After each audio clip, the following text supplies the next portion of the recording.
હા, અત્યારે Aji dam police સ્ટેશનના હદ વિસ્તારની અંદર અણિયાળા ગામથી ઢાંઢળી ગામ તરફ જે જવાનો રસ્તો છે ત્યાં સીમ વિસ્તારની અંદર તુવેરનું જે ખેતર હોય એની વચ્ચોવચ ગાંજાના છોડનું વાવેતર કરેલું હતું.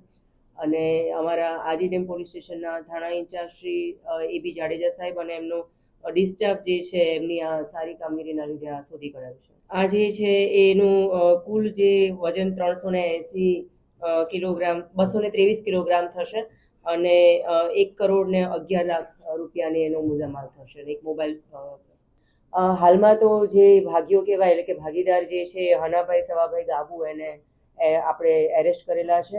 અને જે ખેડૂત જે છે એટલે કે માલિક જે છે એનો ઇન્વોલ્વમેન્ટ કેટલું છે એ હજુ તપાસમાં જારી છે. કેટલા સમયથી કરતા હતા અને કોને વેચતા હતા? હાલની જે પ્રાઇમરી પૂછપરછ જે છે એ દરમિયાન આ જે હનાભાઈ જે છે એ પોતે 1.5 વર્ષથી આવી રીતે ખેતી કરતા હતા અને એમના કાકા જે છે ચોટીલાના એમના તરફથી એમને આ વાવેતરની પ્રેરણા મળી હતી.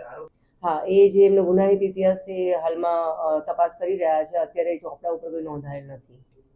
ના, એ પણ હજુ આપણે તપાસ કરીશું, કારણ કે જે રીતે નશામુક્ત ગુજરાતનું અભિયાન આપણે ચલાવી રહ્યા છે એના હેઠળ સ્પેશિયલ ઓપરેશન ગ્રુપ અને તમામ થાણા ઇન્ચાર્જને સેન્સિટિવ કરવામાં આવ્યા છે. એટલે માનનીય પોલીસ કમિશનર શ્રી અને અમારા ડીજીપી શ્રીની સૂચના હેઠળ રોજે રોજ આવી રીતે અલગ અલગ મોડેસ ઓપરેન્ડીથી જે પણ ખેતી કરતા હોય કે વેચતા હોય તો એના માટે આપણે કામ કરી રહ્યા છીએ.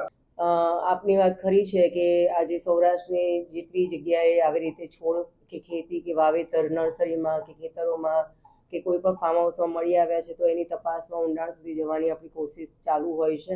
તમામ તપાસ એજન્સી આની અંદર ઊંડી પણ ઉતરતી હોય છે, પણ હાલમાં હજુ આ તપાસનો વિષય છે હું કહી નાખીશ. ના, અત્યારે હાલમાં એ નથી આવ્યું. ના, એવું નથી. બી જે મેં અગાઉ જણાવ્યું એમ કે ચોટીલામાં એના ઓળખીતા કાકા જે છે એ અત્યારે હાલમાં પ્રાઇમરી દ્રષ્ટિએ જણાવે છે કે ત્યાંથી એને મળ્યા છો.